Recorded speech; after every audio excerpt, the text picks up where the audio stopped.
যে মাননীয় কেন্দ্রীয় রেলমন্ত্রীর নির্দেশে এবং আমাদের পরিবহন মন্ত্রী হিসেবে আমি যে চিঠি পাঠিয়েছি এবং পরবর্তী সময় কেন্দ্রীয় রেলমন্ত্রী আমাকে যে চিঠি পাঠিয়েছেন,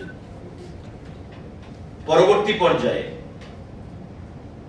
সিদ্ধান্ত গ্রহণ হয়েছে, এই হচ্ছে অর্ডার, যে আগরতলা এবং সাবরুমের মধ্যে একটা আলাদা ডেমো ট্রেন প্রদান করা হয়েছে।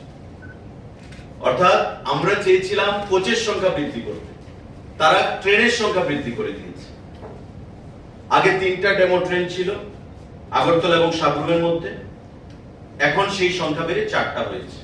এটা ইমিডিয়েটলি চালু হবে এই ডেমো ট্রেন আগরতলা সাবরুম, সাবরুম আগরতলা। অর্থাৎ এই যে ডাবল ইঞ্জিন সরকার, ডাবল ইঞ্জিন সরকারের যে সুফল, যেটা আমরা বরাবর বলেছি, এই হচ্ছে ডাবল ইঞ্জিন সরকারের সুফল। যে বলা মাত্র চিঠি প্রদান করা, আজকে অ্যাসেম্বলি সেশন কবে গেছে আপনারা নিজেরা জানেন, বাজেট সেশন আমাদের 1 মাসও হয়নি, বাজেট সেশন শেষ হয়েছে।